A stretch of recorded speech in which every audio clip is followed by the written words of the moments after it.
Bonjour mes amis.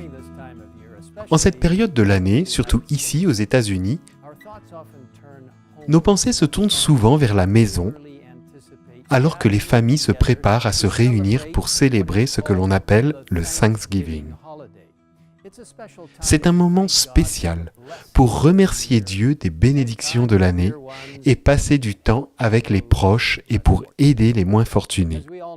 Mais nous le savons tous, cette année est très différente. À cause du coronavirus, la vie a été bouleversée de nombreuses façons. Les familles et les amis sont dissuadés de se réunir. De nombreuses communautés religieuses ne se rencontrent plus en personne.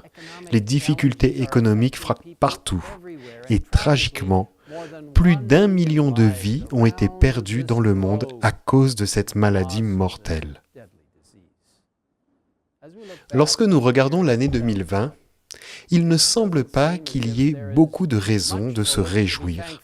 Toutefois, nous sommes encouragés par 1 Thessaloniciens, chapitre 5, versets 16 à 18.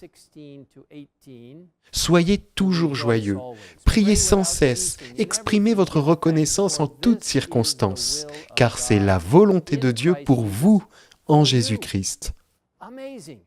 Incroyable! Ce court passage de l'Écriture nous donne une description claire de la volonté de Dieu pour chacun d'entre nous.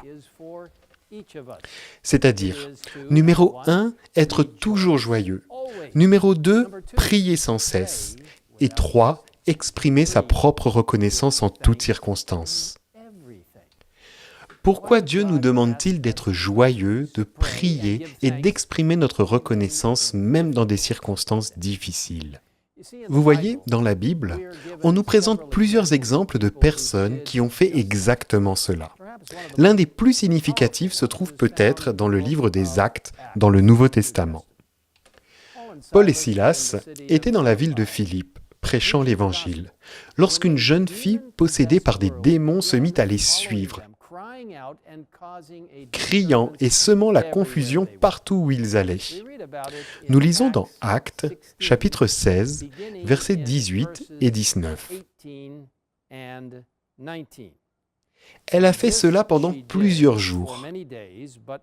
Paul, agacé, s'est retourné et a dit à l'esprit, « Je t'ordonne au nom de Jésus-Christ de sortir d'elle. »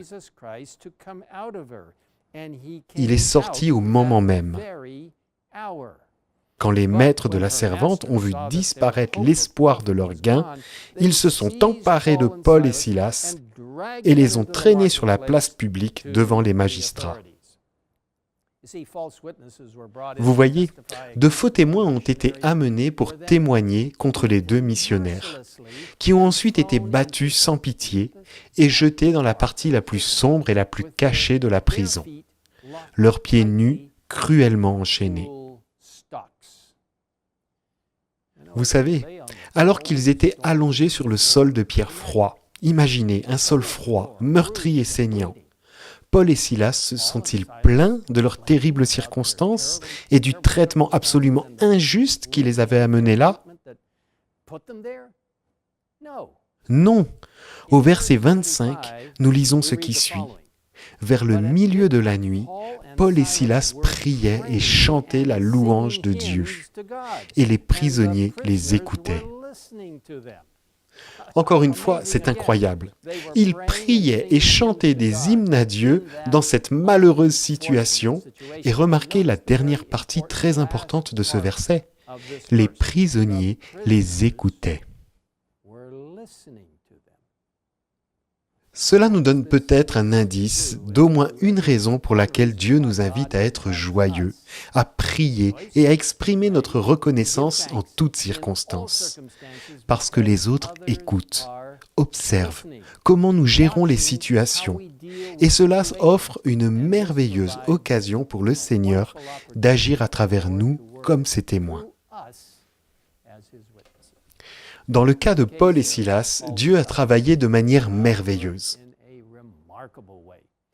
Au verset 26, nous lisons « Tout à coup, il y a eu un tremblement de terre si violent que les fondations de la prison ont été ébranlées. Toutes les portes se sont immédiatement ouvertes et les liens de tous les prisonniers ont été détachés. » Cependant, aucun des prisonniers ne s'est échappé, et grâce au témoignage de Paul et Silas, de nombreuses personnes ont été sauvées. En commentant ce récit biblique, Ellen White écrit « Abandonnés dans une douloureuse position, les apôtres subirent une effroyable torture, mais ils ne se plaignaient pas. Au contraire, dans la solitude profonde de leur prison et les plus épaisses ténèbres, ils s'encourageaient mutuellement par des prières et des chants de louanges qu'ils faisaient monter vers Dieu. Ils étaient fiers d'être dignes de subir des outrages pour sa cause. Leur cœur puisant de la force dans l'amour sincère et ardent qu'ils éprouvaient pour leur Rédempteur. Les autres détenus furent surpris d'entendre s'élever des prières et des chants de louanges à l'intérieur de la prison. Ils étaient plutôt habitués aux cris de détresse, aux gémissements, aux blasphèmes et aux malédictions, mais jamais ils n'avaient ouï auparavant des prières et des cantiques montés des cellules obscures. Ils furent donc, ainsi que les gardiens, dans l'émerveillement, et se demandaient quels pouvaient être ces hommes qui, dans le froid, la torture et la faim, trouvaient cependant le moyen de se réjouir. Vous voyez, mes amis, quel incroyable et bel exemple, cela me touche au plus profond de mon cœur. Quelles que soient les difficultés que nous rencontrons, avec Dieu comme Sauveur, nous avons toutes les raisons de suivre le conseil biblique. Soyez toujours joyeux. Priez sans cesse, exprimez votre reconnaissance en toutes circonstances, car c'est la volonté de Dieu pour vous en Jésus-Christ. Prions ensemble. Père Céleste, nous te remercions de nous avoir conduits jusqu'ici.